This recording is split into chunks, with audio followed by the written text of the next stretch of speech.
की तरह हैं जो मटके को तराशता है, एक चित्रकार की तरह हैं जो चित्रकार को तराशता है।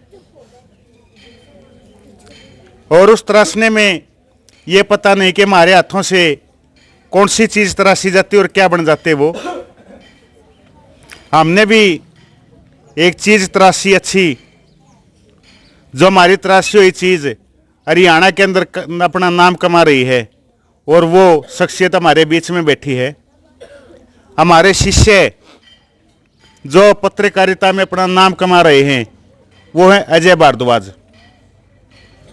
और दूसरा, यदि चरित्र के बारे में बात करें तो स्वामी विवेकानंद जो कि आर्य समाज के प्रवक्ता थे, उनसे भी इनका लगाव है और उनके पद चिन्हों पर चल रहे हैं। तो ये आर्य समाजी भी है, अपने नाम के साथ अजय भारद्वाज लगाते हैं।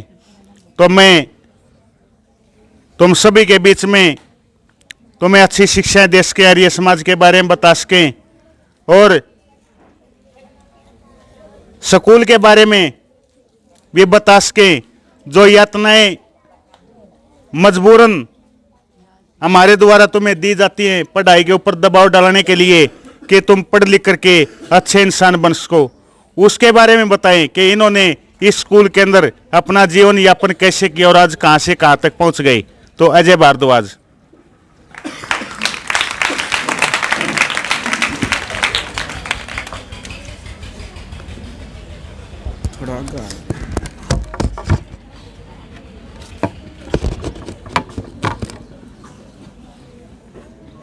मान व सम्मान के योग्य मेरे आदरणीय मेरे गुरुजन, मेरे अध्यापक अध्यापिकाएं, आप सभी को व छात्र छात्राओं, आप सभी को आर्य अभिवादन, सभी को नमस्ते जी।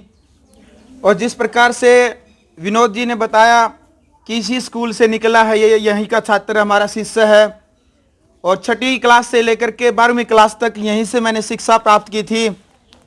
उसके बाद आगे कॉलेज में गए, लेकिन कहते ना कि जीवन के अंदर एक लक्ष्य होना चाहिए, बगैर लक्ष्य के कोई जीवन जीना नहीं होता।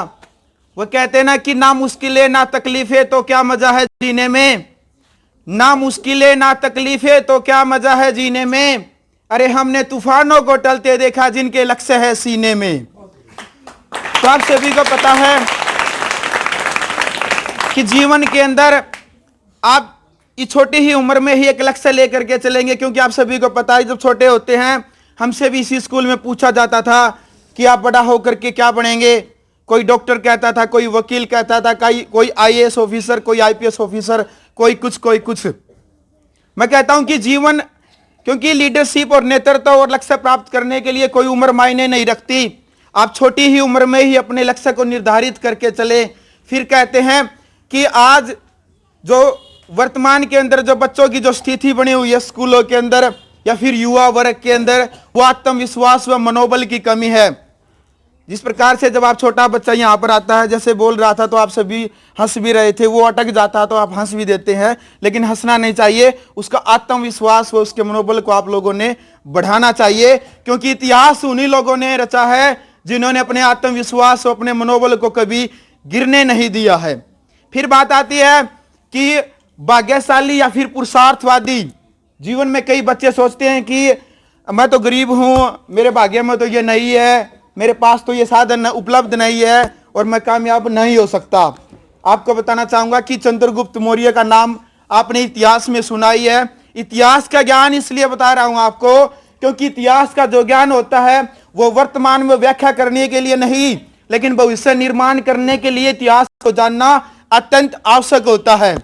इसलिए आप सभी को बताना चाहता हूं कि गरीब घर का बेटा चंद्रगुप्त मौर्य, जिनके गुरु आचार्य चाणक्य ने उनको अपनी मेहनत और लगन से इस अखंड भारत का निर्माण करके इस देश का सर्वश्रेष्ठ राजा बना था, उसी चंद्रगुप्त मौर्य ने एक बार अपने गुरु चाणक्य से कहा था कि गुरुजी, आप वैसे ही प्रयास कर रहे हैं, यदि मेरी किस्मत में, मेरे भाग्य में होगा तो मैं इस देश का राजा बनूंगा। जिस टाइम पर वो अखंड भारत का सौंपन ले रहे थे, जिस टाइम पर उस पथ पर चल रहे थे, उस टाइम पर रास्ते में उसने बात कही थी कि यदि मेरी किस्मत में राजा बनना है, यदि मेरे भाग्य में बनना है तो मैं राजा जरूर बनूंगा। तो उस टाइम पर आचार्य चाणक्य ने अपने शिष्य चंद्रगुप्त मौर्य से एक ही बात कही थी कि जो पुरुषार्थवादी और जो संघर्षवादी लोग होते हैं, चाहे उनके भाग्य में हो या न हो, लेकिन उन्होंने लक्ष्य निर्धारित कर रखा है, तो परमपिता परमात्मा भी मजबूर होता है उनको देने के लिए। यानी कि आपकी किस्मत में हो या न हो, संघर्षवादी और जो पुरुषार्थवादी लोग होते हैं वो अपने लक्ष्य और अपनी मेहनत और अपने संघर्ष से उस लक्ष्य तक जरूर पहुंचते हैं, जिस प्रकार से चंद्रगुप्त मौर्य इस अखंड भारत का राजा बना था। तो फिर बात आती है कि दिनचर्या की, सुबह, क्योंकि लक्ष्य लेने के बावजूद भी उनका जो डिसिप्लिन होता है, कई बार कहते हैं कि डिसिप्लिन पर चलो, सुबह जल्दी उठो, लेकिन कई बातें क्या होती है जीवन में, हम केवल उनको याद करते हैं कि झूठ मत बोलो, झूठ बोलना पाप होता है, सुबह उठो, लेकिन उसको हम दिनचर्या में लागू नहीं करते। आप सभी को बताना चाहूंगा कि जब भी आप सुबह उठे तो सूर्य निकलने से पहले उठना चाहिए, नहीं तो आपको सबसे बड़ा पाप लगता है। वो क्यों लगता है? एक रामायण का छोटा सा उदाहरण है कि भरत की मां ने, आपको पता ही है कि एक आरोप लगे थे कि राम को जो वनवास मिला था, वो आरोप लगते हैं रामायण के अंदर कि कैकेयी की वजह से ही राम को वनवास मिला था। तो कैकेयी को भरत कहता कि मां, आपकी वजह से राम को वनवास मिला है। तो उस टाइम पर वो कहती है, क्योंकि उसको पता था कि वो कारण नहीं थी उसके वनवास का, तो वो कहती है, यदि बेटा, यदि मेरी वजह से राम को वनवास मिला है तो मुझे वो पाप लगे जो पाप सूर्य निकलने के बाद जो व्यक्ति बिस्तर पर सोता है, तो वो पाप मुझे लगे। तो ध्यान रखे, जो बच्चा, जो व्यक्ति सूर्य निकलने के बाद जो बिस्तर पर सोता रहता है, यानी कि जिसको सूर्य ही उठाता है, उसको वो सबसे बड़ा पाप लगता है। तो हमेशा याद रहे, जिन बच्चों ने अपने लक्ष्य को निर्धारित करना है, अपने लक्ष्य को प्राप्त करना है, तो उन्होंने सूर्य निकलने के बाद सोना सबसे जरूरी होता है।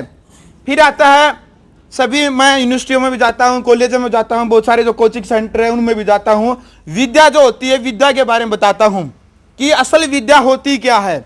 कॉलेजों में पढ़ाया जाता है, अध्यापकों के द्वारा स्कूलों में बताया जाता है।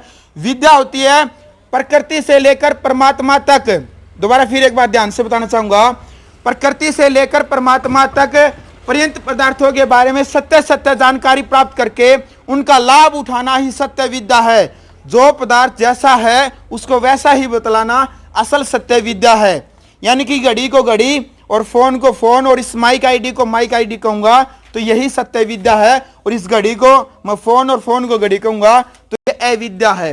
तो इसलिए जीवन में हमेशा अपनी विवेक से सोचना चाहिए कि हम किस वस्तु को क्या कह रहे हैं। फिर एक लास्ट एक उदाहरण देते हुए बताना चाहूंगा, क्योंकि जीवन के अंदर जीवन यापन सभी कर रहे हैं, सब चाहते हैं कि मेरी अच्छी कोठी हो, अच्छा बंगला हो, अच्छे बच्चे हो और अच्छे स्कूल में पढ़े, मैं अच्छा बिजनेसमैन हो।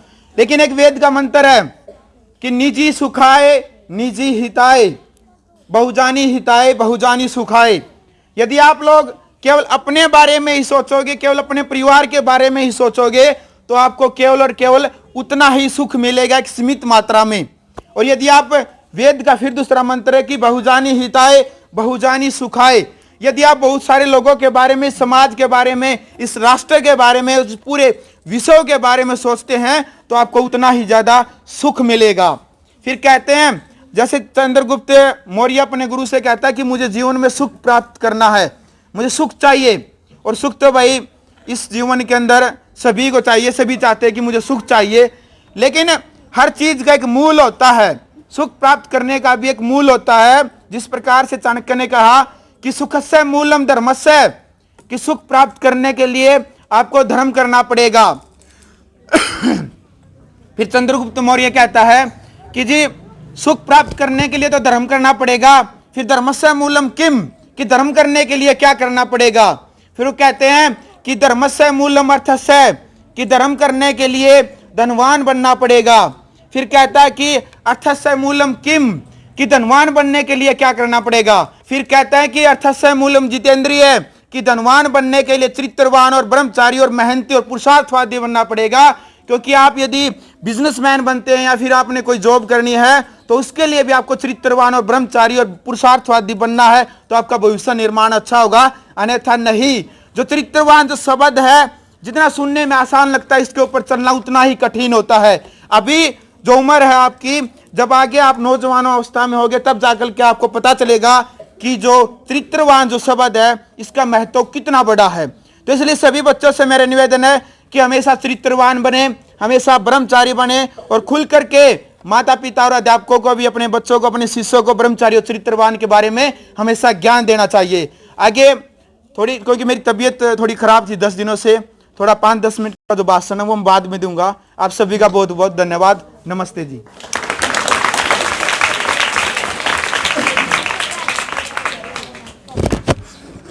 अजय भाई धन्यवाद।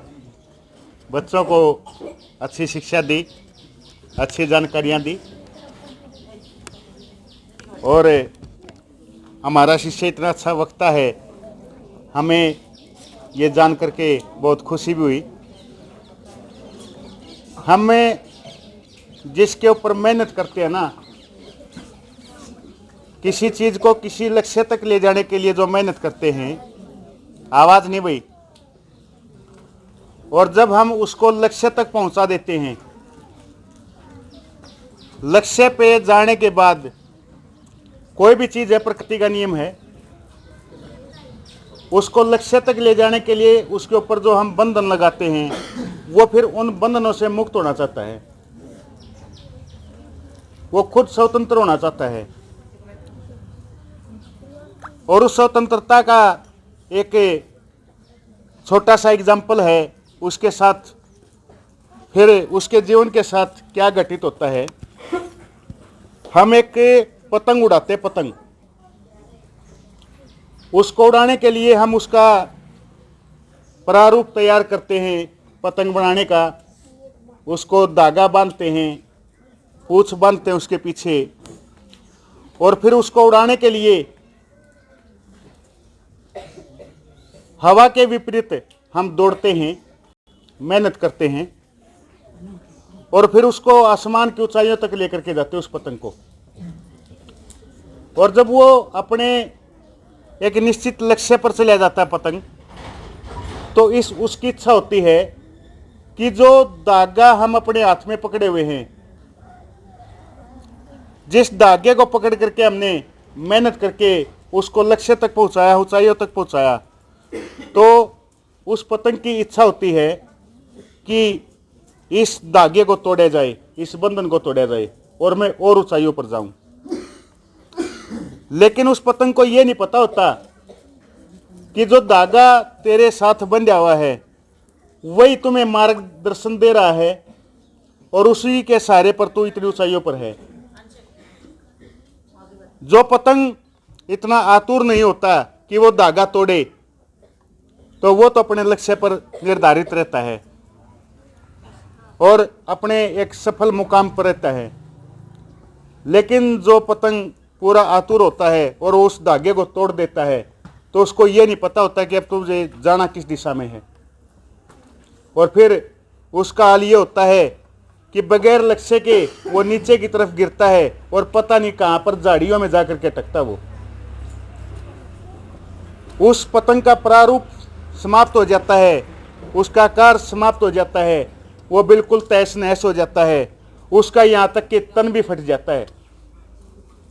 तो मैं यही कहूँगा कि जो शिक्षाएं बच्चों को दी जाती हैं उनको ग्रहण करें। जो पेरेंट्स तुम्हें सिखाते हैं, जो तुम्हारे ऊपर उम्मीदें हैं, उनके ऊपर चलते हुए, जो शिक्षाएं स्कूल तुम्हें देता है उनके नक्शे कदम पर चलते हुए, अपनी सीमाओं के अंदर बंद करके आगे अपने कदमों को बढ़ाओ तो तुम्हें सफलता मिलेगी। यदि पतंग की तरह तुम अपने बंधनों से मुक्त हो गए तो उसका कोई फायदा नहीं है। जो टीचर्स हैं, जो पेरेंट्स हैं, वो चाहते हैं कि तुम सफल हो और तुम एक उचित रास्ता दिखाते हैं, एक उचित सुविधाएं देते हैं। यदि उनकी कोई बच्चा नहीं मानेगा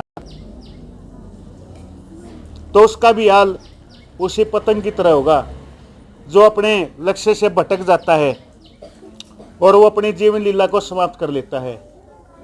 और हमेशा अरे भाई ऐसे नहीं,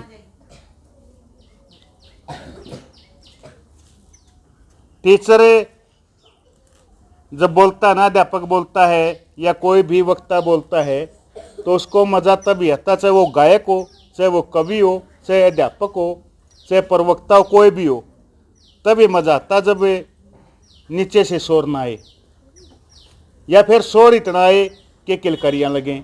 लेकिन स्कूल का मंच एक ऐसा होता है जिसके अंदर किलकारियाँ शोभा नहीं देती, जो सांग में कंपटीशन में होता है। तो भी कृपा शांति सुझाव भी है, रिक्वेस्ट भी है। तो अपने लक्ष्य के ऊपर में बंद करके अपने गुरुओं से शिक्षा जो दी गई है उसको अच्छी तरह से ग्रहण करके आगे बढ़िए, कामयाबी ज़रूर मिलेगी। चलो बेटा। राष्ट्र निर्माण की जानकारी के लिए ग्राउंड मीडिया चैनल को सब्सक्राइब करें और शेयर करें।